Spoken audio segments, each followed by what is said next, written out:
Título: El abogado del jefe mafioso no se presenta al juicio. Su pasante entra en su lugar y salva $800 millones. 800 millones de dólares estaban congelados en cuentas en el extranjero, esperando el golpe de un mazo para desaparecer para siempre. Dentro del Tribunal Federal Daniel Patrick Moynihan, en Nueva York, el jefe del sindicato criminal más temido de la ciudad se alisó el traje a medida, esperando que su legendario abogado defensor cruzara las puertas de caoba de un momento a otro. En cambio, una pasante de 24 años, cargando un maletín desgarrado, tropezó al entrar. Vivien no tenía licencia, no tenía respaldo, y tenía 30 segundos para evitar el colapso de un imperio. Esta es la historia de cómo caen los imperios, y de cómo surgen reinas inesperadas. La lluvia azotaba con fuerza las pesadas puertas de vidrio del Tribunal Federal Daniel Patrick Moynihan, en el Bajo Manhattan. La Plaza Foley era un caos de paraguas negros, reporteros a los gritos y las luces intermitentes rojas y azules de los patrulleros de la NYPD. Dentro del gran vestíbulo, Vivien Clark, de 24 años, estaba completamente empapada, apretando contra su pecho una desgastada mochila de cuero como si fuera un salvavidas. Vivien era estudiante de tercer año de Derecho en la Universidad de Columbia, y una pasante agotada y terriblemente mal pagada en Hanover, Crane y Miller, uno de los bufetes de defensa criminal más despiadados de Wall Street.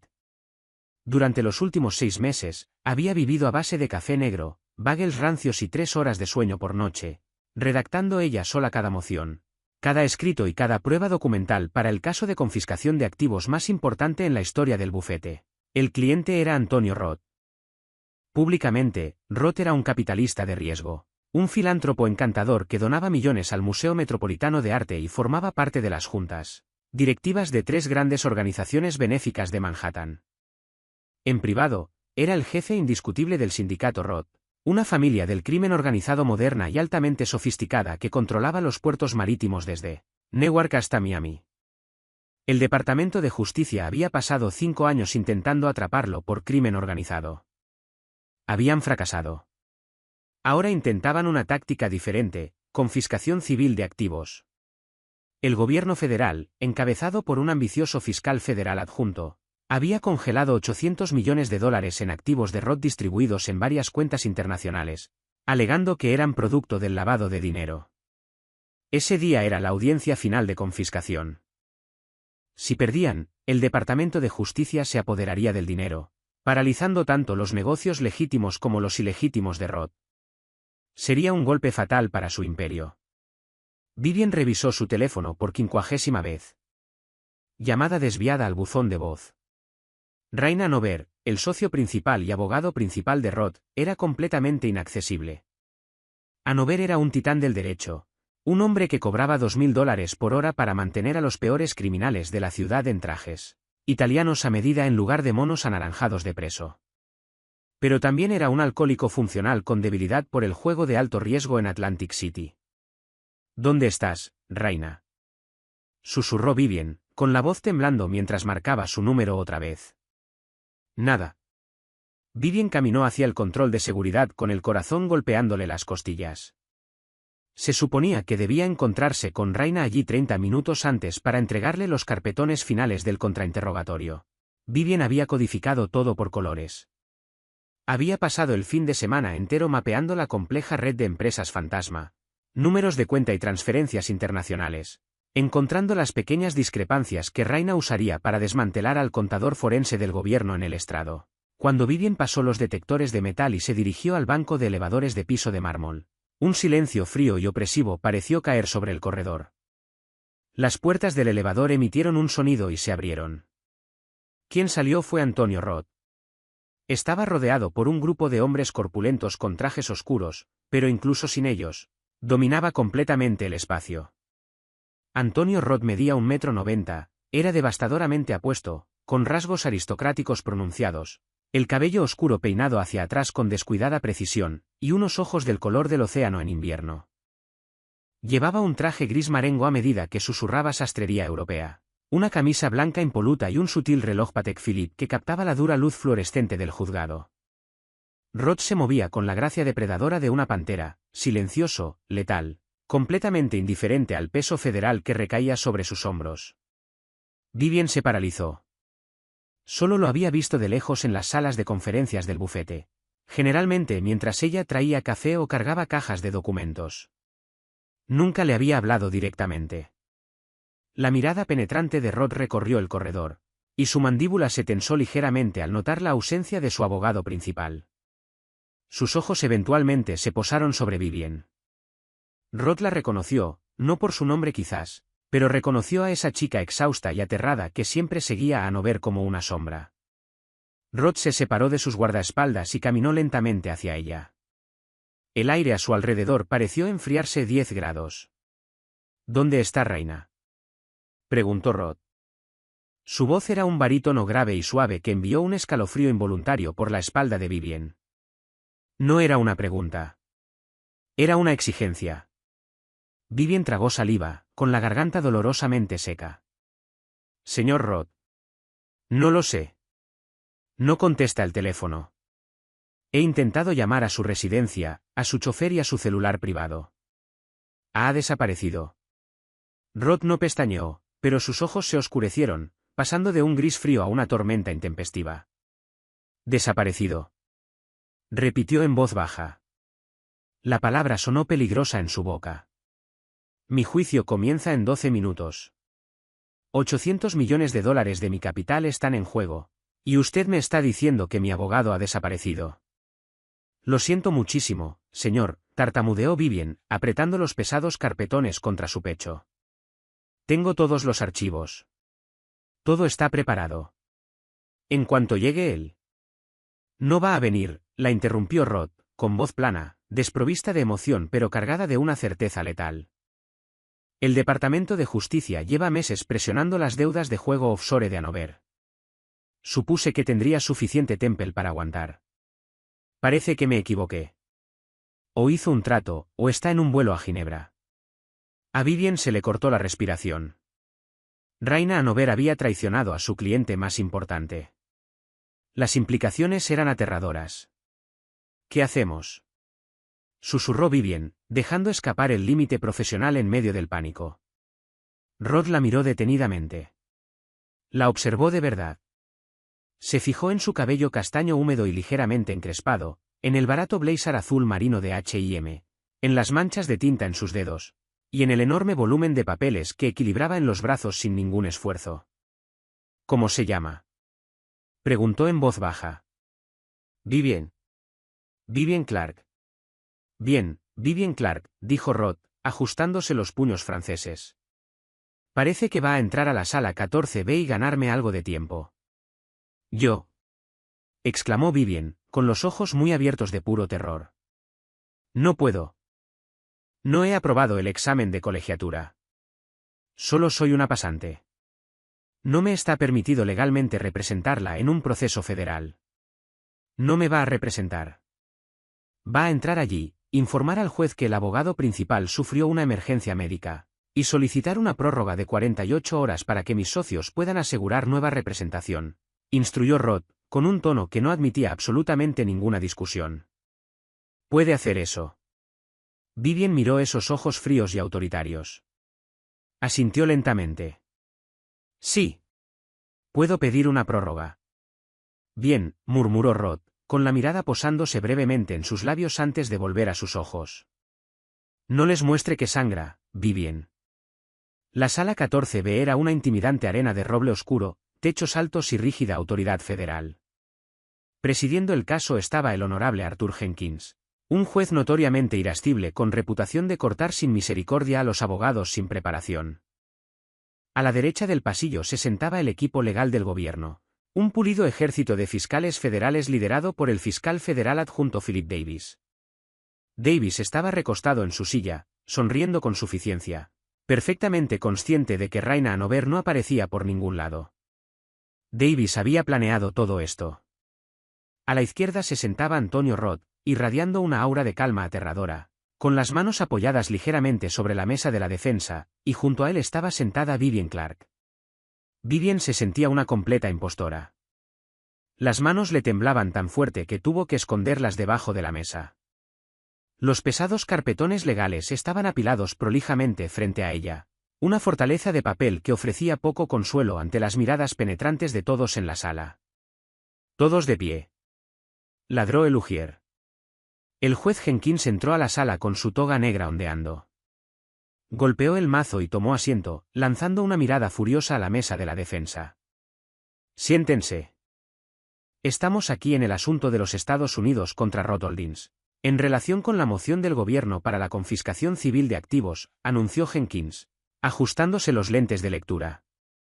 Miró por encima del borde. Veo una mesa de la acusación muy concurrida y veo al acusado. Sin embargo, no veo al señor Rain Hanover. Se le informó al tribunal que comenzaríamos puntualmente a las 9. Davis se puso de pie, abotonándose la chaqueta del traje. Su señoría, el gobierno está presente y listo para proceder. Si el abogado defensor no se ha presentado, respetuosamente solicitamos que se emita un fallo por incumplimiento a favor de los Estados Unidos, concediendo la confiscación inmediata de los $800 millones en disputa. El corazón de Vivien se detuvo. Fallo por incumplimiento. Sin juicio, solo una pérdida inmediata y devastadora. Vivien miró a Rod. Rod no miraba al juez. La estaba mirando a ella.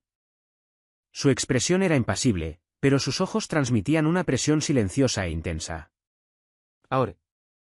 Vivien se puso de pie de un salto, y su silla raspó ruidosamente el piso de madera, el eco resonando en la sala silenciosa. Su señoría, tartamudeó Vivien, con la voz quebrándose en la primera sílaba. Se aclaró la garganta y clavó las uñas en las palmas de las manos para centrarse. Su señoría, mi nombre es Vivien Clark. Soy pasante legal en Hanover, Crane y Miller. Estoy aquí para informar al tribunal que el señor Hanover sufrió una emergencia médica repentina y grave. El juez Jenkins frunció el ceño, juntando sus espesas cejas blancas. Emergencia médica. Ha sido hospitalizado. Estamos esperando confirmación, su señoría, mintió Vivien con fluidez, con el instinto de supervivencia activándose. Dadas las circunstancias, la defensa solicita respetuosamente una prórroga de 48 horas para que pueda designarse y ponerse al tanto a un abogado sustituto. Davis soltó una carcajada burlona. Objeción, su señoría. Esto es una táctica clásica de dilación. El bufete del señor Hanover tiene más de 60 socios. Si realmente estuviera incapacitado, habrían enviado a otro socio. En cambio, enviaron a una estudiante de Derecho. Los testigos del gobierno están aquí. El contador forense experto ha volado desde Londres. Exigimos proceder, o exigimos un fallo por incumplimiento. El juez Jenkins miró a Vivien con ojos penetrantes. El señor Davis tiene razón, señorita Clark. ¿Dónde está el resto de su bufete? La mente de Vivien funcionó a toda velocidad. Si admitía que el bufete los había abandonado, Jenkins fallaría a favor del gobierno. El dinero desaparecería. Rod sería destruido. Su señoría, dijo Vivien, con la voz ganando algo de fuerza, el terror comenzando a cristalizarse en un enfoque desesperado y agudo. El señor Hanover es el único socio íntimamente familiarizado con las 200.000 páginas del expediente de descubrimiento financiero en este caso. Enviar a otro socio que nunca ha leído el expediente sería una violación del derecho del señor Rod bajo la Sexta enmienda a recibir asistencia legal efectiva, incluso en un proceso de confiscación civil. Yo soy quien está íntimamente familiarizada con el expediente. Yo lo preparé. Solo pido 48 horas. Denegado, dijo Jenkins secamente, golpeando el mazo. Vivien se estremeció. Este tribunal no será manipulado, señorita Clark, continuó Jenkins con furia. La defensa ha tenido 2 años para prepararse para esta audiencia. Tiene 2 opciones, puede proceder ahora mismo con las notas que le dejó el señor Hanover, o fallaré a favor de la moción del gobierno por incumplimiento. Un jadeo colectivo recorrió la sala. Davis sonrió, inclinándose para susurrarle algo a su colega. Vivien se hundió lentamente en su silla. La visión se le nubló. Todo había terminado. No podía litigar un caso federal de confiscación. Ni siquiera era abogada. A su lado, Antonio Roth se inclinó hacia ella. El aroma a bergamota, cedro y peligro puro la envolvió. Su hombro rozó el de Vivien, enviando una descarga eléctrica directa a su núcleo. ¿Qué pasa ahora?, preguntó en voz baja, para que solo ella pudiera escucharlo. Nos está forzando a proceder, susurró Vivien de vuelta, luchando contra las lágrimas que amenazaban con brotar. Si no lo hacemos, pierde los 800 millones de inmediato. Si lo hacemos, tendría que actuar como su abogada bajo las normas de práctica estudiantil. Pero no puedo. Nunca he interrogado a un testigo en mi vida. Rod giró la cabeza, con el rostro a centímetros del de Vivien. La mera proximidad de él era sofocante, embriagadora. Miró las enormes pilas de carpetones frente a ella. ¿Quién escribió eso?, preguntó. Yo, susurró Vivien. ¿Quién encontró los errores en la línea de tiempo financiera de la acusación? Yo. ¿Quién sabe de dónde vino cada centavo de esos 800 millones? Vivien tragó saliva. Yo. Rod extendió la mano, su mano grande y cálida cubriendo la de Vivien donde descansaba sobre la mesa. Su agarre era firme, estabilizador, completamente posesivo. A no ver era un títere, dijo Rod, con la voz como un aterciopelado comando oscuro. Era un traje que pagué por las apariencias. Tú eres el cerebro de esta operación, Vivien. Conoces mi dinero mejor que yo. Levántate. Protege lo que es mío. Vivien lo miró fijamente a los ojos. No había miedo en él, solo una creencia absoluta e inquebrantable en ella. Fue una realización aterradora y electrizante al mismo tiempo. Este rey de la mafia, un hombre que comandaba legiones de hombres peligrosos, estaba poniendo su imperio entero en sus manos temblorosas. Y Vivien se dio cuenta, con una claridad repentina y violenta, de que prefería morir antes que decepcionarlo. Vivien sacó su mano de debajo de la de Rod. Se puso de pie con la columna completamente erguida y la barbilla bien alta. El temblor había cesado. Su señoría, dijo Vivien Clark, con una voz clara y autoritaria que silenció los murmullos en la sala. De conformidad con la norma de práctica estudiantil del Distrito Sur de Nueva York, solicito formalmente al tribunal permiso para representar al señor Roth en las actuaciones de hoy. La defensa está lista para comenzar. La sala de audiencias pareció contener el aliento. El juez Jenkins miró fijamente a Vivien desde lo alto, buscando alguna señal de que estaba fanfarroneando. No encontró ninguna. Asintió brevemente. Muy bien, señorita Clark. Queda admitida temporalmente bajo la norma de práctica estudiantil. Que Dios ayude a su cliente, dijo Jenkins con ironía. Señor Davis, llame a su primer testigo. El fiscal Davis se pavoneó hacia el podio con el aire de un hombre que ya había ganado. El gobierno llama al agente especial Thomas Kessler. Un hombre alto y austero con un traje gris barato caminó por las puertas de madera y tomó asiento en el estrado. El agente Kessler era un veterano contador forense del FBI que había construido toda su carrera, desmantelando sindicatos financieros. Durante los siguientes 45 minutos, Davis condujo a Kessler a través de un interrogatorio directo altamente técnico y devastadoramente minucioso. Kessler detalló una laberíntica red de empresas fantasma con sede en las Islas Caimán, Chipre y la isla de Man. Trazó una serie de transferencias bancarias que totalizaban exactamente 800 millones de dólares que fluían desde una supuesta empresa de fachada marítima legítima hacia una bóveda privada suiza controlada por Roth Holdings. Kessler pintó un cuadro impecable de lavado internacional de dinero. Hizo que Antonio Roth pareciera el criminal más sofisticado desde Al Capone. Durante todo ese tiempo, Vivien tomó apuntes furiosamente. No miró a la acusación. No miró al juez. Solo miró sus propias hojas de cálculo meticulosas, cruzando el testimonio de Kessler con los miles de páginas de registros de transferencias que había memorizado durante los últimos 6 meses. Agente Kessler, dijo Davis, concluyendo su interrogatorio directo.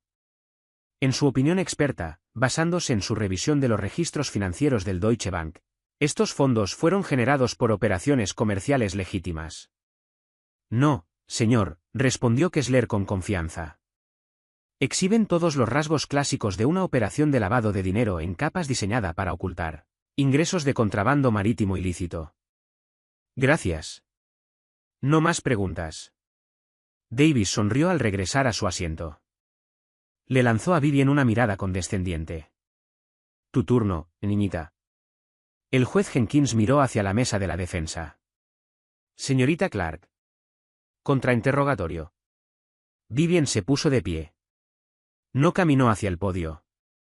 En cambio, tomó un pesado carpetón con pestañas rojas y se colocó directamente en el centro de la sala, a pocos metros del estrado del testigo. Buenos días, agente Kessler, comenzó Vivian, con la voz perfectamente estable. Buenos días, respondió Kessler con desdén. Agente Kessler, todo su testimonio sobre el origen ilegal de estos 800 millones depende en gran medida de una serie de transferencias enrutadas a través de una sucursal del Deutsche Bank en Frankfurt. ¿Correcto? Sí, eso es correcto.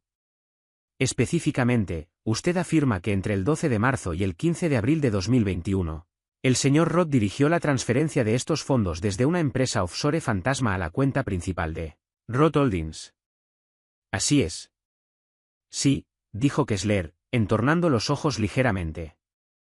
La huella digital es innegable. Su señoría, permiso para acercarme al testigo con la prueba documental de la defensa 402b, concedido, dijo Jenkins, observándola con atención. Vivian entregó el documento a Kessler. Agente Kessler, ¿podría identificar este documento ante el tribunal? Kessler se ajustó los lentes y miró el papel. Parece ser el registro corporativo oficial de la empresa offshore en cuestión, verificado por la Cámara de Comercio Internacional. Gracias, dijo Vivian, paseándose lentamente hacia la mesa de la defensa. Puede leer la fecha en la que esa empresa offshore fue legalmente constituida. Kessler dudó. Miró el documento otra vez. Una pequeña arruga apareció en su frente. Dice el 22 de agosto de 2021. La sala quedó en completo silencio. Vivian dejó de caminar. Se dio vueltas sobre sus talones y clavó los ojos en el agente federal. 22 de agosto de 2021, repitió Vivian en voz alta, asegurándose de que cada persona en la sala lo escuchara. Agente Kessler, usted acaba de testificar bajo juramento que mi cliente transfirió fondos fuera de esta empresa entre marzo y abril de 2021. Pero según el registro corporativo verificado internacionalmente que tiene en la mano, esta empresa ni siquiera existía hasta agosto de ese año. ¿Es eso correcto? Davis saltó de su asiento. Objeción, su señoría. La defensa está presionando al testigo sobre un error administrativo. Un error administrativo sobre la línea de tiempo fundamental de todo el caso del gobierno.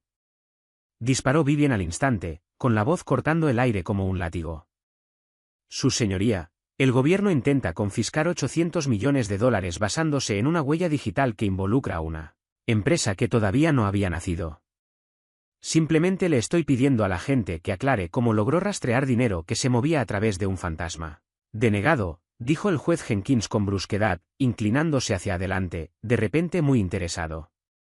Responda la pregunta, agente Kessler. Kessler tragó saliva con dificultad, una gota de sudor formándose en su sien. Es posible que haya una discrepancia en las fechas de constitución. Sin embargo, los códigos de enrutamiento financiero. Los códigos de enrutamiento financiero, interrumpió Vivian sin perder el hilo. Sacando otro documento de su carpetón, fueron autenticados mediante una dirección IP con sede en Ginebra. Aquí tengo los registros de inicio de sesión. Prueba de la defensa 407.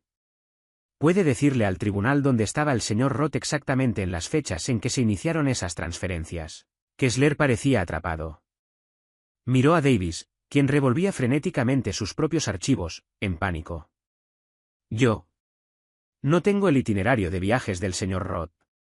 Yo sí, dijo Vivian. Caminó hacia el estrado y golpeó un documento sellado y notariado sobre el borde del estrado del testigo. Estaba bajo custodia federal en el Centro Correccional Metropolitano de Manhattan por un cargo completamente distinto, posteriormente desestimado. Su teléfono fue confiscado y estuvo en aislamiento durante 30 días. A menos que mi cliente tenga capacidades telepáticas para autorizar transferencias bancarias suizas desde un confinamiento federal de máxima seguridad, toda su línea de tiempo es una fabricación. El caos estalló en la sala.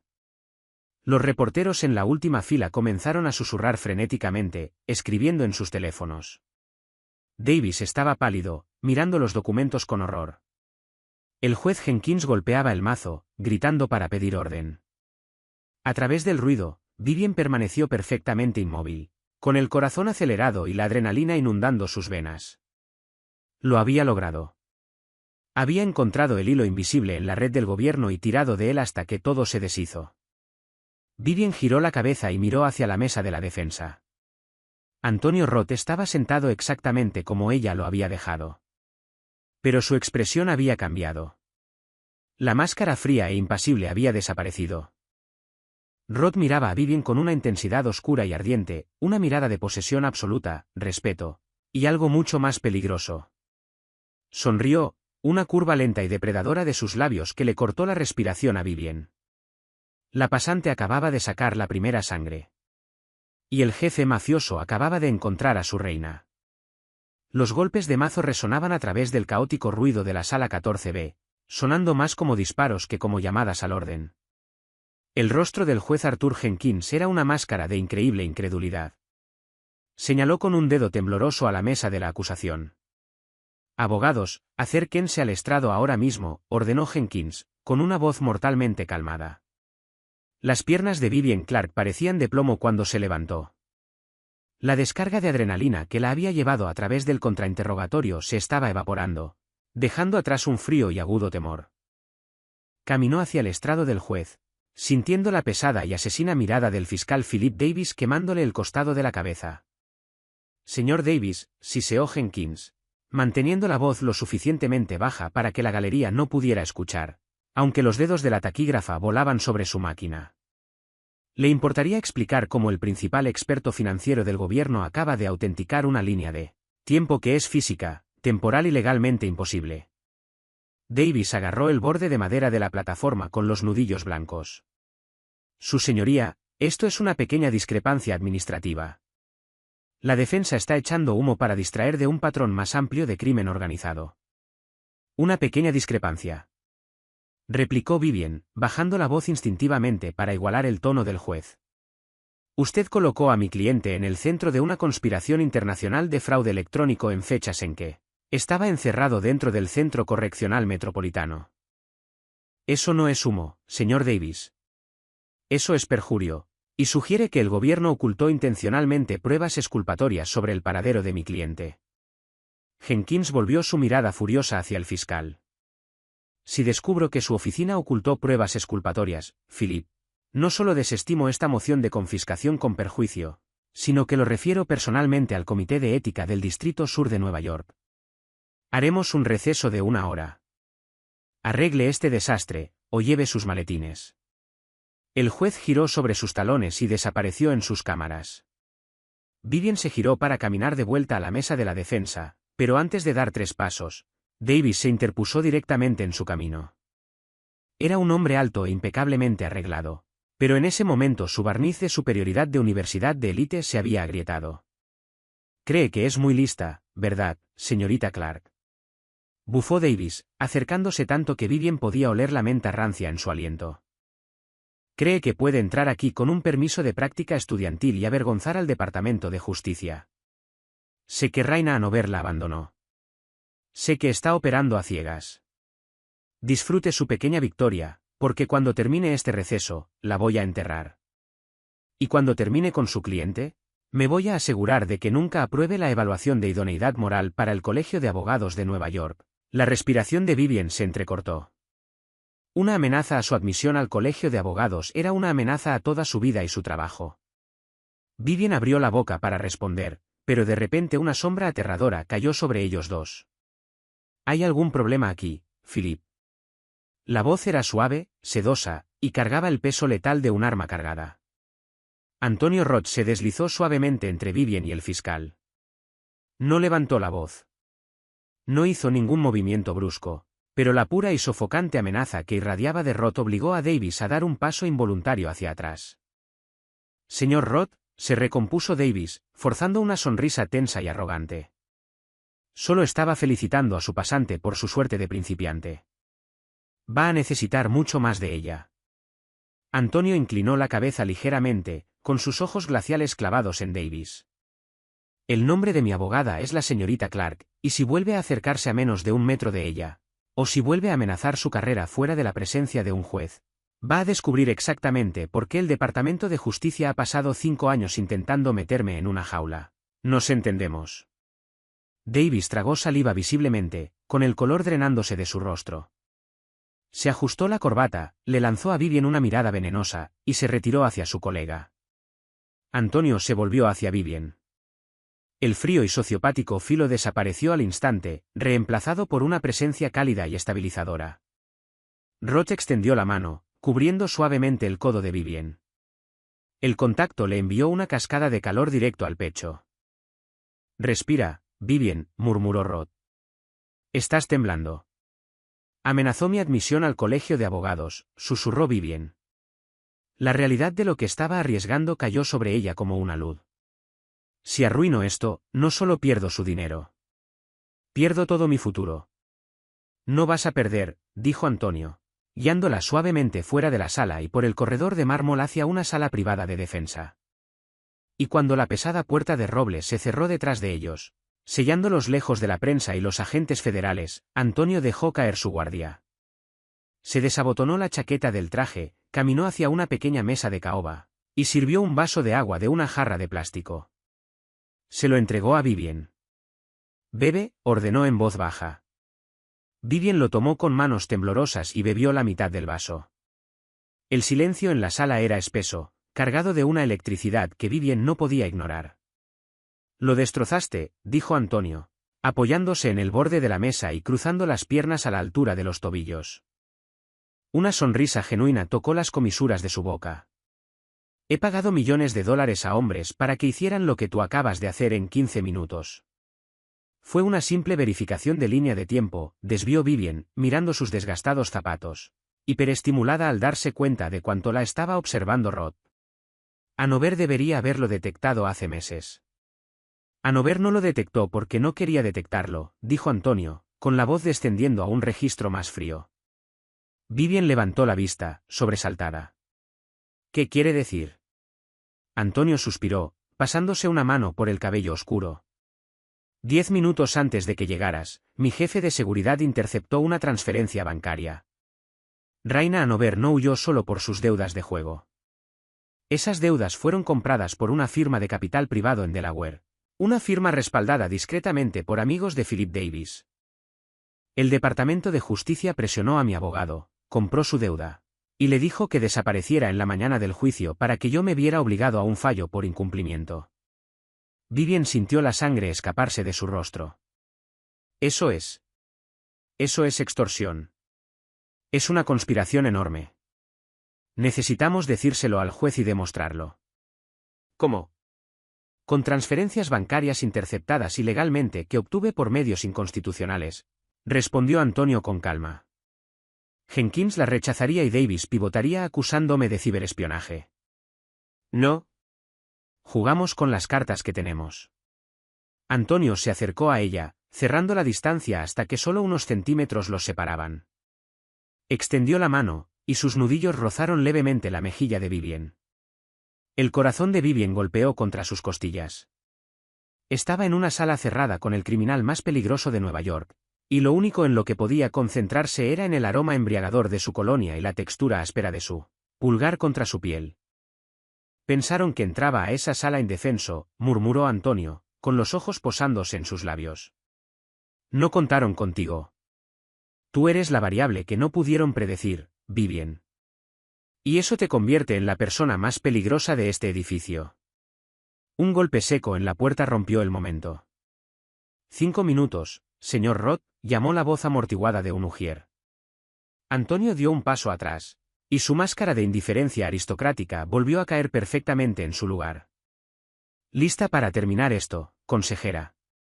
Vivien tomó una respiración profunda, con el miedo reemplazado completamente por una determinación ardiente e inquebrantable. Vamos. La atmósfera dentro de la sala 14B había cambiado. La postura cómoda y arrogante del equipo de la acusación había desaparecido. En su lugar estaba la energía desesperada y acorralada de un depredador que acaba de ser herido. ¿Está el gobierno preparado para rescatar esta audiencia?, preguntó el juez Jenkins, visiblemente irritado mientras barajaba sus notas. Philip Davis se puso de pie, con el rostro convertido en una máscara de determinación sombría. Lo estamos, su señoría.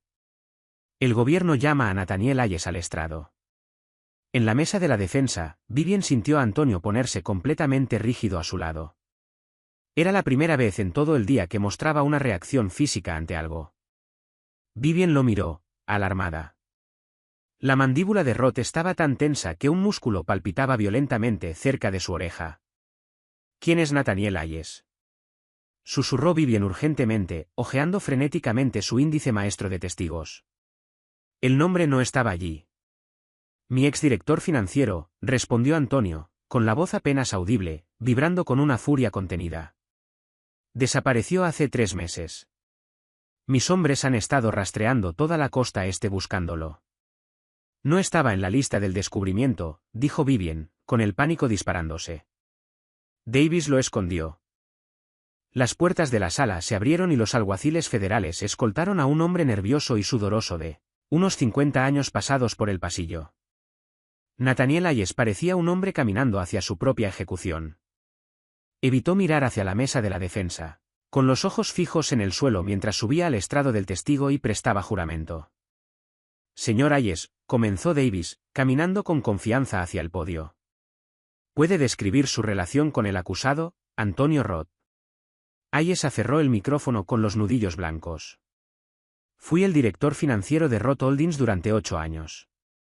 Manejaba los libros corporativos, las declaraciones de impuestos y las inversiones internacionales.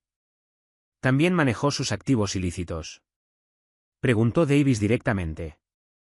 Objeción. Sugiere respuesta, gritó Vivien, poniéndose de pie de un salto. Al lugar, dijo Jenkins. Reformule, señor Davis. Señor Hayes, pivotó Davis fluidamente. Está familiarizado con los 800 millones de dólares actualmente congelados en las cuentas suizas. Sí, dijo Hayes, con la voz temblando ligeramente. Yo personalmente facilité la transferencia de esos fondos durante un periodo de 3 años. Davis caminó hacia el carrito de pruebas y recogió un disco duro negro y pesado encriptado en una bolsa de plástico transparente para evidencia. Su señoría, el gobierno introduce la prueba 900, un libro de contabilidad digital encriptado entregado por este testigo. Vivien se puso de pie nuevamente de inmediato. Objeción. Su señoría, la defensa nunca recibió copia de este disco duro en el proceso de descubrimiento. Esto es una emboscada flagrante en pleno juicio. Davis sonrió con la sonrisa de una víbora. Su señoría, el señor Hayes ha estado bajo custodia protegida. Solo acordó testificar a medianoche de anoche, y este disco fue desencriptado a las 4 de la mañana. Bajo las reglas federales de evidencia, se nos permite introducir pruebas de refutación si contradice directamente la teoría del caso de la defensa. El juez Jenkins frunció el ceño profundamente, con expresión dividida. Es altamente perjudicial, señor Davis, pero dada la gravedad de los cargos, lo permitiré. Sin embargo, le estoy dando a la defensa una latitud extrema en el contrainterrogatorio. Continúe. Vivien se hundió de nuevo en su silla, con un nauseabundo retortijón en el estómago. Señor Hayes, dijo Davis, levantando el disco duro. ¿Qué contiene este disco? Es el libro de contabilidad paralelo, confesó Hayes, lanzando finalmente una mirada aterrada a Antonio Roth. Rastrea el verdadero origen de los 800 millones. No vino del transporte marítimo ni de bienes raíces. El dinero fue generado a través de un sindicato ilegal de apuestas deportivas offshore y ventas ilícitas de armas desde el puerto de Miami.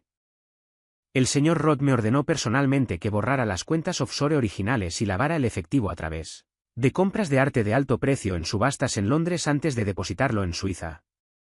La galería estalló. La fila de la prensa enloqueció.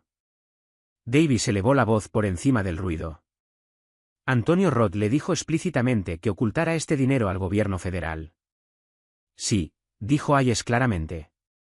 Me dijo que si el Departamento de Justicia alguna vez encontraba el dinero, se aseguraría de que yo nunca volviera a ver a mi familia. Gracias, señor Hayes. El gobierno concluye su interrogatorio directo, dijo Davis, volviéndose hacia Vivien con una sonrisa triunfal y maliciosa. Vivian miró el resumen impreso que Davis lanzó casualmente sobre su escritorio. Era un compendio del contenido del disco duro, columnas de fechas, enormes cantidades en dólares y notas explícitas sobre envíos de armas. Era un arma de fuego todavía humeando. Era la bala que mataría el imperio de Antonio. Señorita Clark, la llamó el juez Jenkins por encima del murmullo de la multitud. Está preparada para el contrainterrogatorio. Las manos de Vivian sobrevolaron las páginas. Miró a Antonio. Su rostro era ilegible, una fortaleza de piedra fría, pero Vivian podía ver la silenciosa resignación en sus ojos. Rod creía que todo había terminado. Hayes había dado el golpe de gracia. Pero mientras los ojos desesperados de Vivian escaneaban la primera página del resumen del libro de Contabilidad Paralelo, algo captó su atención. Era un detalle microscópico, una pequeña cadena de código alfanumérico impreso en el pie de página del documento. Un código de versión de software específico, V14. Su mente voló de regreso a sus noches en la biblioteca de Derecho, investigando los metadatos del software de contabilidad forense corporativa. Se puso de pie. Su señoría, la defensa solicita un receso inmediato hasta mañana por la mañana para revisar esta pieza de evidencia, completamente nueva y sin verificar. Es fundamentalmente imposible para mí contrainterrogar a este testigo sobre un libro de contabilidad de 1000 páginas que me entregaron hace 30 segundos. Davis gruñó en voz alta. Su señoría, la defensa está dilatando nuevamente. El juez Jenkins miró el reloj de la pared. Eran las 4:45 de la tarde. Señor Davis, usted soltó una bomba en este tribunal en el último minuto. La defensa tiene derecho a revisar el arma que acaba de usar para dispararle, dictaminó Jenkins con firmeza. El tribunal está en receso hasta las 9 de la mañana de mañana. Señorita Clark, tiene exactamente 16 horas. ¿Esté lista? El mazo golpeó con una finalidad aterradora. Vivian se desplomó de nuevo en su silla. 16 horas. Tenía 16 horas para desmantelar a un informante federal, probar que el arma del gobierno era falsa, y salvar un imperio. Antonio se inclinó hacia ella. Su voz era un susurro grave y bajo contra su oído. Lo que necesites esta noche, Vivian. Mi dinero, mis hombres, mis recursos. Solo dilo. Vamos a la guerra. La lluvia azotaba contra los ventanales de suelo a techo de un ático en el barrio de Tribeca. Dentro, el enorme espacio de estar había sido transformado en una sala de guerra corporativa. 6 guardias fuertemente armados montaban guardia en los accesos del ascensor privado mientras un equipo de brillantes y muy bien pagados analistas forenses clandestinos trabajaban frente a monitores luminosos. Vivian estaba sentada a la cabecera de una mesa de caoba de 4 metros de largo, completamente sepultada bajo towering pilas de registros financieros impresos. Hacía horas que se había quitado los zapatos de tacón, su blazer colgaba sobre el respaldo de la silla, y tenía el cabello recogido en un moño desordenado. Funcionaba puramente a base de espresso y adrenalina. Antonio la observaba desde las sombras del salón, con un vaso de whisky costoso en la mano. Rod se había quitado la corbata y desabotonado el cuello, luciendo menos como un pulido capitalista de riesgo y más como el letal jefe del sindicato que el gobierno tanto temía. Había pasado toda su vida rodeado de hombres despiadados y mujeres calculadoras, pero nunca había visto a nadie pelear como Vivian Clark.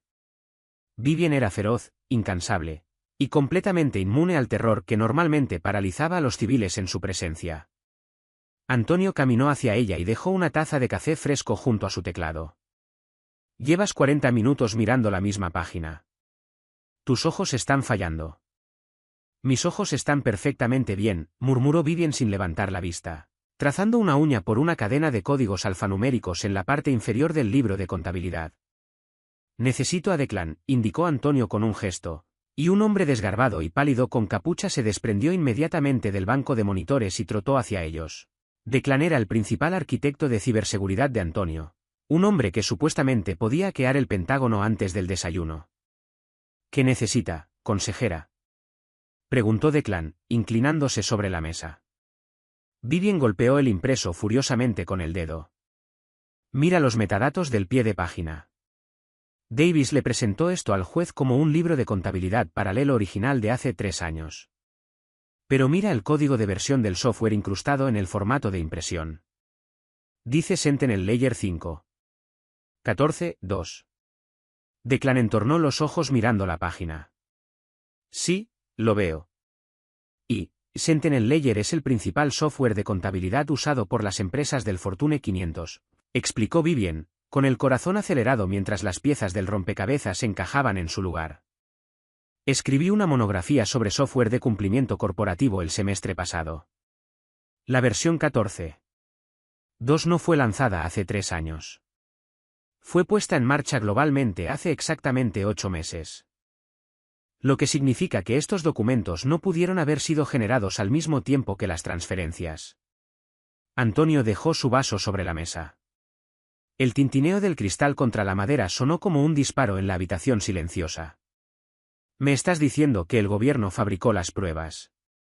No el gobierno, dijo Vivien, sacudiendo la cabeza, con los ojos muy abiertos ante la aterradora claridad. Davis es demasiado cuidadoso para arriesgarse a cargos de fabricación de pruebas. No falsificaría un documento y se lo entregaría a un juez federal. Esto lo sacó de Nathaniel Hayes. Pero Hayes ha estado en custodia protegida. Completamente incomunicado del mundo exterior. No tenía una laptop ni acceso a software corporativo. Entonces, ¿quién hizo el libro de contabilidad? Preguntó Antonio, con la voz descendiendo una octava, irradiando furia fría. ¿Quién compró a Raina Hanover? Exhaló Vivien. Quien le pagó a tu abogado para que te abandonara también fabricó este falso libro de contabilidad y se lo entregó a Hayes para que lo presentara en el tribunal. Sabían que Davis estaría tan desesperado que lo usaría sin verificar los metadatos del software.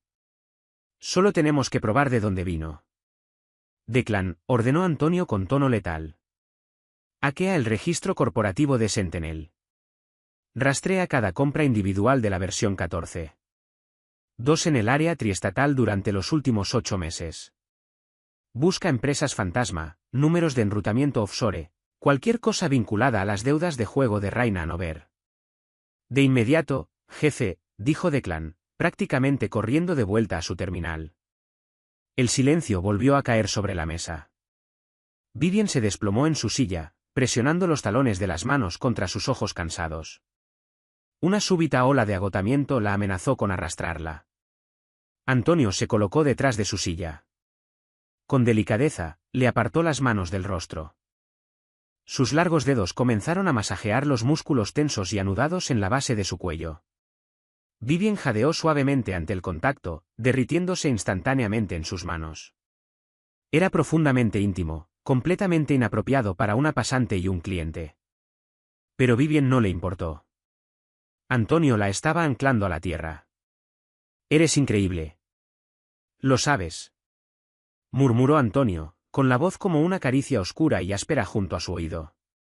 Enviaron un ejército de fiscales federales, y tú los desmantelaste con una actualización de software. Todavía no hemos ganado, susurró Vivien, cerrando los ojos mientras los pulgares de Antonio trabajaban un nudo especialmente profundo en su hombro. Todavía tenemos que probarlo en el tribunal.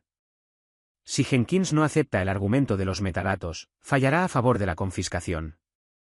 Perderás los 800 millones. Antonio dejó de masajearle los hombros. Se inclinó hacia adelante, apoyando las manos en los reposabrazos de la silla de Vivien, encerrándola suavemente en su lugar. Posó un beso suave y prolongado en la coronilla de su cabeza.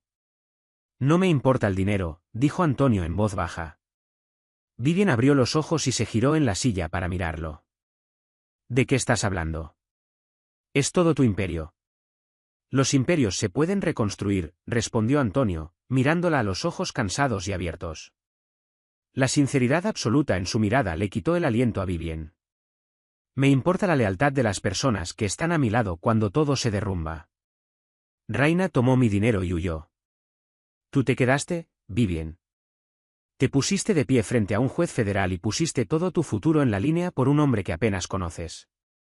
Eso vale infinitamente más que 800 millones de dólares. Antes de que Vivien pudiera procesar el peso de esas palabras, Declan gritó desde el otro lado de la sala. Lo tengo. Salté el cortafuegos. Antonio se enderezó al instante. El hombre suave y vulnerable desapareció, reemplazado una vez más por el despiadado rey del sindicato. ¿Qué encontraste? Va a querer ver esto, jefe, dijo Declan, girando su monitor hacia ellos. Usted también, consejera. Acaba de atrapar a la rata más grande de Nueva York. Las luces fluorescentes zumbaban encima mientras Vivian y Antonio se agrupaban detrás de la estación de trabajo de Declan. La pantalla del hacker estaba llena de cascadas de código que se resolvían en una factura digital de Sentinel Software Incorporated. La versión 14.2 fue adquirida hace exactamente 4 semanas, explicó Declan, señalando la pantalla con un bolígrafo. Fue licenciada a una LLC de Delaware llamada Apex Consulting. Rastreé los números de enrutamiento de Apex en la web oscura. Es una empresa fantasma, pero el dinero semilla para abrir la cuenta bancaria corporativa provino de una firma de capital privado. La misma firma de capital privado que compró las deudas de juego de Rain Hanover. La misma firma que compró a Rain Hanover, dedujo Antonio, con los ojos reduciéndose a rendijas peligrosas. Exactamente. Declan asintió. Pero es peor. Investigué la dirección IP que realmente generó el libro de contabilidad paralelo falsificado. El documento no fue creado en Nueva York. Fue generado en un servidor seguro ubicado en las Islas Caimán. La mente de Vivian giró como una ruleta, aterrizando firmemente en el número ganador. Nathaniel Hayes era el director financiero. Conocía la arquitectura bancaria de las Islas Caimán mejor que nadie. Hanover no solo abandonó el caso. Se alió con Hayes. Hanover fabricó el falso libro de contabilidad y Hayes aceptó presentárselo al Departamento de Justicia para asegurarse inmunidad, mientras simultáneamente se aseguraban de que Antonio pagara las consecuencias. ¿Por qué?, preguntó Antonio con calma. Hayes me temía. ¿Por qué arriesgaría cruzarme? Porque Hanover le pagó, dijo Vivian, señalando una transferencia bancaria secundaria en la pantalla. Mira allí mismo. 4 días antes de que Hayes se entregara a los fiscales federales, Apex Consulting transfirió $5 millones a un fideicomiso oculto a nombre de la hija de Hayes. Fue un pago. Hanover y Hayes conspiraron para incriminarte usando un libro de contabilidad falsificado para que Hanover pudiera saldar sus deudas y Hayes pudiera retirarse como millonario con protección federal. Antonio miró la pantalla fijamente, con un silencio absoluto y escalofriante irradiando de él. Cuando finalmente habló, sonó como una sentencia de muerte. Imprime los números de enrutamiento. Imprime las licencias de software. Imprime los registros del servidor de las Caimán. Cada página. Legalmente, no puedo usar documentos hackeados, entró en pánico Vivian, agarrando el brazo de Antonio. Si presento transferencias ilegalmente obtenidas de la web oscura en un tribunal federal, el juez Jenkins me citará por desacato y descartará las pruebas. Tiene que ser admisible. Antonio bajó la vista hacia la mano de Vivian aferrando su antebrazo. Cubrió la mano de Vivian con la suya, con el pulgar acariciando los nudillos de ella. ¿Confías en mí, Vivian?, preguntó en voz baja.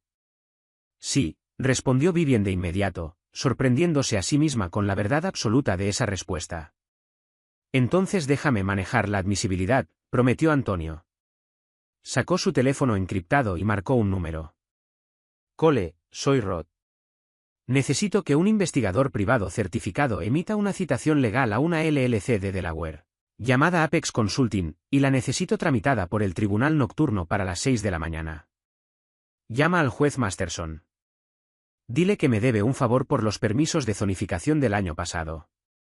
Antonio colgó y se volvió hacia Vivian. Cuando el tribunal reanude sesiones, tendrás una citación perfectamente legal ordenada por el tribunal que autoriza los registros financieros que Declan acaba de encontrar. Sin cargos de hackeo, sin desacato. Vivian exhaló con un temblor, y una sonrisa feroz y triunfante cruzó su rostro. Entonces Nathaniel Hayes está muerto en el estrado. Ve a dormir, ordenó Antonio en voz baja, guiándola lejos de los monitores hacia el sofá de terciopelo en el centro del salón. Tienes 4 horas antes de que salgamos hacia el juzgado. Necesitas descansar. No puedo dormir, protestó Vivian, aunque sus párpados se sentían como papel de lija. Necesito preparar el esquema del contrainterrogatorio. Necesito descifrar exactamente cómo tenderle la trampa. Antonio no escuchó. La empujó suavemente hacia el sofá. Se quitó la chaqueta del traje y la colocó sobre los hombros de Vivien, con el forro de seda cargando su intoxicante aroma. Cedro y peligro. No necesitas ningún esquema, dijo Antonio, arrodillándose frente a ella para quedar a la altura de sus ojos.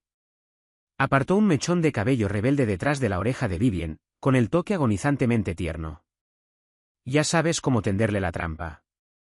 Eres brillante. Solo cierra los ojos, Vivien. Vivien estaba demasiado agotada para resistirse. Se acurrucó en el sofá, aferrando la pesada chaqueta de Antonio contra su pecho. Despiértame a las 7, murmuró, con los ojos cerrándose.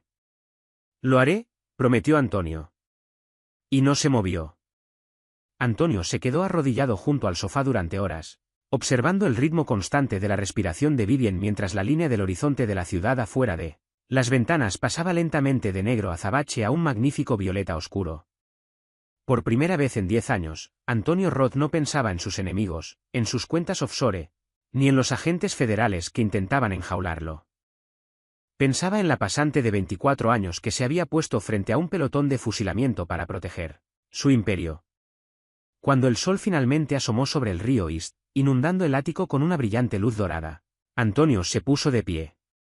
Se ajustó los puños, caminó hacia la mesa de vidrio, y apiló en un montón prolijo las citaciones recién impresas y legalmente certificadas. La defensa estaba lista.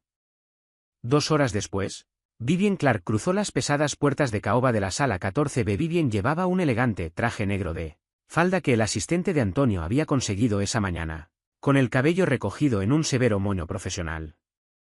Cargaba una única carpeta manila, completamente indiferente a los susurros frenéticos de los reporteros en la galería.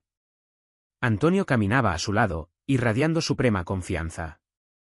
En la mesa de la acusación, Philip Davis levantó la vista. Esperaba ver a una estudiante de derecho destrozada y en pánico preparándose para rendirse. En cambio, vio a una mujer caminando hacia la mesa de la defensa como una ejecutora aproximándose al bloque. El juez Jenkins tomó el estrado y golpeó el mazo. El tribunal está en sesión, retumbó Jenkins. Señor Hayes, continúa bajo juramento. Señorita Clark, la defensa puede proceder con el contrainterrogatorio. Vivien se puso de pie. No caminó hacia el podio. Caminó directo al centro de la sala, deteniéndose frente a Nathaniel Hayes. Señor Hayes, dijo Vivien, con la voz resonando perfectamente en la sala silenciosa.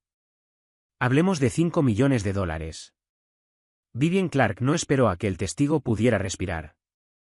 Estaba perfectamente plantada en el centro de la sala, una visión de compostura letal, sosteniendo una única carpeta manila con citación legal. Hablemos de $5 millones, señor Hayes, repitió Vivien, con la voz cortando el pesado silencio como una hoja dentada. Es un fondo de retiro sustancial, ¿no es así? Philip Davis se lanzó desde la mesa de la acusación, con la silla raspando violentamente. Objeción, su señoría. Relevancia. No se ha mencionado absolutamente nada de $5 millones en este proceso de confiscación. Estoy estableciendo el motivo del testigo para cometer perjurio, su señoría, respondió Vivien con frialdad, sin molestarse siquiera en mirar al fiscal. Le aseguro al tribunal que la relevancia quedará devastadoramente clara en aproximadamente 60 segundos. El juez Jenkins se inclinó hacia adelante, con los ojos moviéndose entre la joven pasante y el testigo pálido y sudoroso. Denegada la objeción. Puede continuar, señorita Clark. Proceda con cuidado. Gracias, dijo Vivien. Volvió su mirada penetrante hacia Nathaniel Hayes. Señor Hayes, testificó ayer que usted generó personalmente este libro de contabilidad digital paralelo, prueba del gobierno 900, hace 3 años, simultáneamente con las transferencias a Suiza. ¿Es ese su testimonio bajo juramento? Hayes tragó saliva audiblemente. Miró a Davis, pero el fiscal no ofreció ninguna ayuda. Sí, ese es mi testimonio. Y utilizó software estándar de contabilidad corporativa para mantener estos registros ilícitos. Sí, respondió Hayes con voz ronca. Sentinel Ledger. Vivien asintió lentamente, actuando como si simplemente estuviera confirmando un hecho mundano. Sentinel Ledger, un programa de alta reputación utilizado por instituciones financieras en todo el mundo, incluyendo BlackRock y JP Morgan Chase. Muy estándar. Dígame, señor Hayes. Viaja en el tiempo. Davis golpeó la mano en la mesa. Objeción. Acoso al testigo. Al lugar. Snat Jenkins. Señorita Clark, abandone los teatros.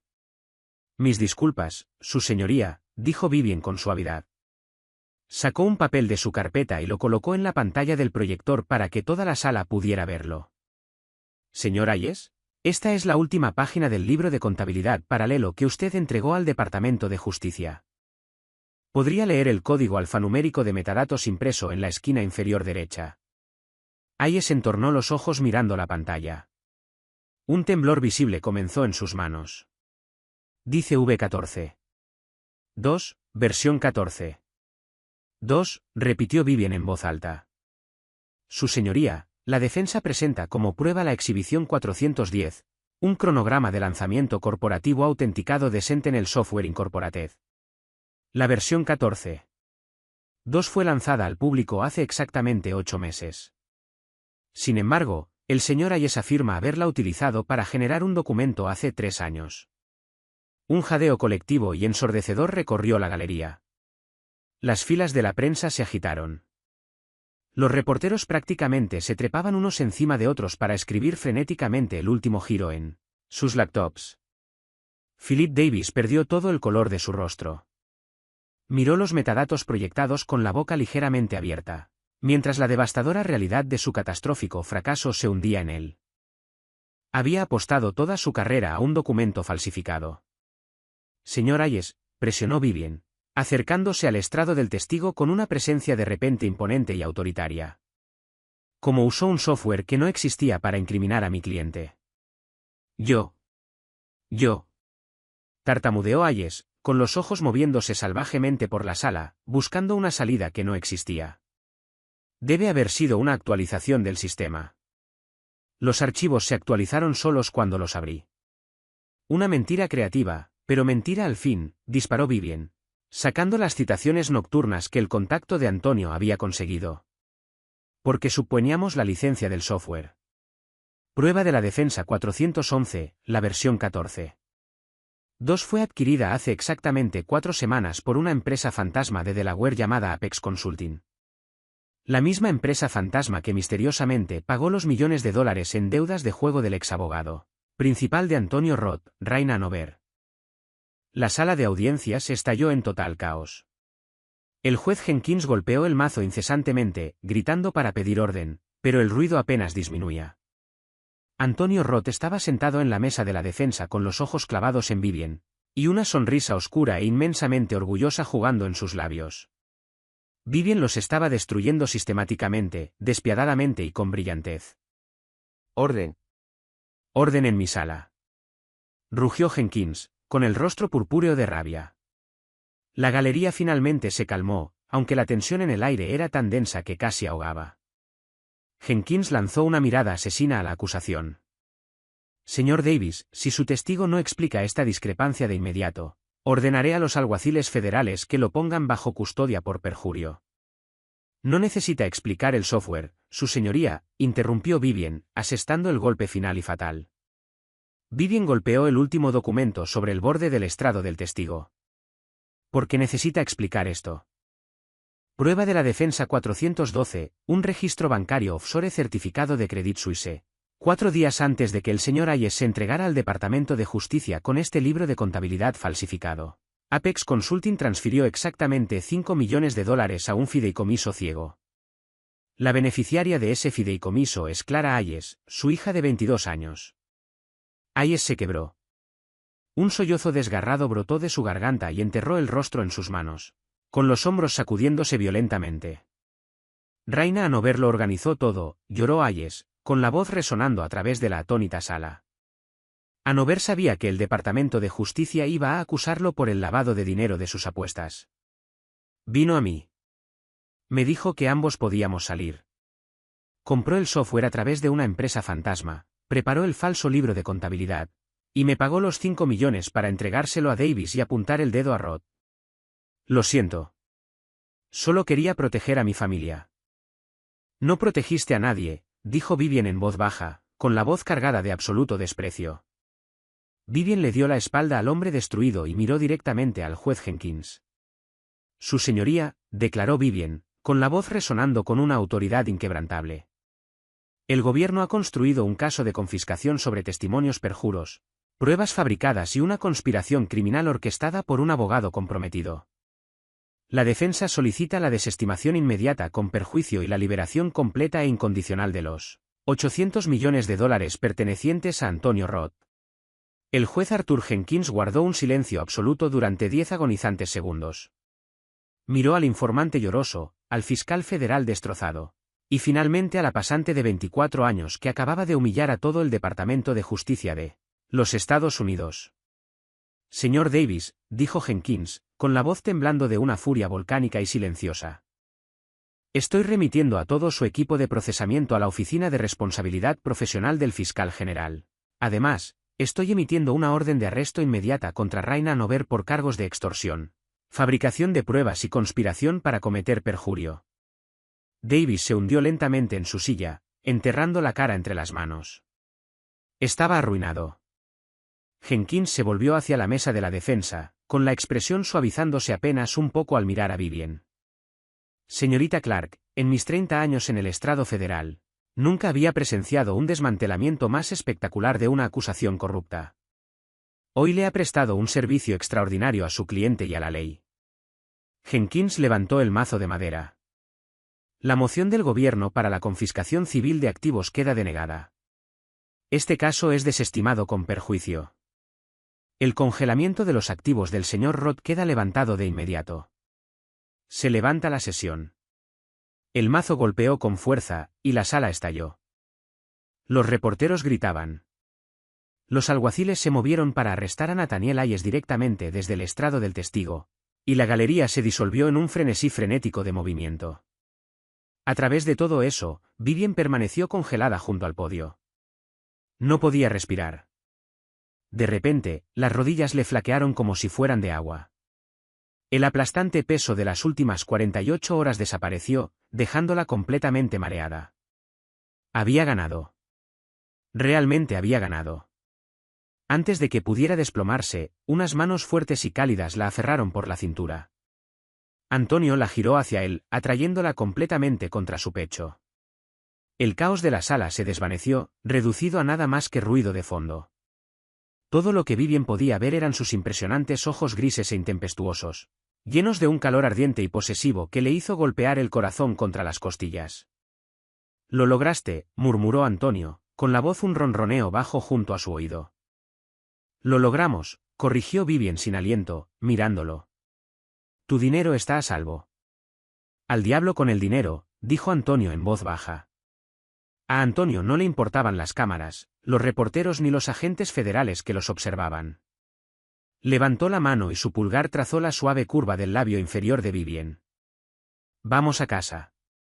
10 minutos después, rodeados por un muro de contratistas de seguridad privada que abrían paso a través de la turba de periodistas, que gritaban en los escalones del juzgado, Vivian y Antonio se deslizaron hacia el cavernoso asiento trasero con vidrios ahumados de un Maybach que los esperaba. Las pesadas puertas blindadas se cerraron, cortando el ruido de las cámaras que destellaban y la lluvia. El auto se alejó suavemente de la Plaza Foley, el silencio dentro del habitáculo espeso y cargado de electricidad. Vivian recostó la cabeza contra el reposacabezas de cuero mullido, cerrando los ojos, con una sonrisa cansada tocando sus labios. Tengo que volver al bufete a vaciar mi cubículo. Si Hanover está siendo arrestado, los socios van a disolver el bufete para el viernes. Voy a necesitar una nueva pasantía para terminar mis requisitos de graduación. No vas a volver a ese bufete, afirmó Antonio, sirviendo 2 copas de champán celebratorio del decantador de cristal del automóvil. Le tendió una. Vivian abrió los ojos y tomó la copa. Antonio, tengo que hacerlo. Todavía soy estudiante. Eres socia, corrigió Antonio con fluidez, con los ojos brillando con un fuego inteligente y calculador. Esta mañana, mientras dormías, Compré un rascacielos comercial en Midtown. Ahora mismo está siendo vaciado y renovado para servir como sede del bufete de Clark y Asociados. Tú eres la socia principal gerente. Vivien casi dejó caer la copa de champán. ¿Qué? Antonio, ni siquiera he tomado el examen de colegiatura todavía. Lo aprobarás en el primer intento. Hasta entonces, contratarás a las mejores mentes jurídicas de la ciudad para trabajar bajo tu supervisión directa, respondió Antonio, acercándose a ella, la gravedad pura de su presencia atrayéndola hacia él. Estoy retirando todos mis contratos de representación legal de cada bufete del país. Roth Holdings es ahora tu cliente exclusivo. Manejarás todos mis negocios legítimos, y me protegerás de los ilegítimos. No confío en nadie más, Vivien. Solo en ti. Le estaba ofreciendo un imperio propio. Millones de dólares en honorarios de retención, poder infinito y un lugar permanente al lado del hombre más peligroso y cautivador que había conocido. Estás loco, susurró Vivien, con el corazón acelerado no por miedo, sino por una exhilaración súbita y salvaje. Soy un hombre que reconoce un activo invaluable cuando lo ve, respondió Antonio, con la mirada posándose en sus labios. Tomó suavemente la copa de champán de su mano y la dejó a un lado. Hoy salvaste mi vida, consejera. Ahora. ¿Cuánto cobras de honorario inicial? Va a ser astronómicamente alto, exhaló Vivien, con las manos moviéndose instintivamente para apoyarse planas sobre el pecho de Antonio, sintiendo los latidos fuertes y constantes de su corazón bajo la corbata de seda. Tengo 800 millones de dólares, murmuró Antonio, con el rostro a centímetros del de Vivien. Vacíame por completo. Antonio no esperó su respuesta. Cerró la distancia, capturando los labios de Vivien en un beso feroz y profundamente consumidor. No fue tentativo. Fue una reclamación. Fue crudo, poderoso, impregnado de la adrenalina de la supervivencia y la victoria absoluta.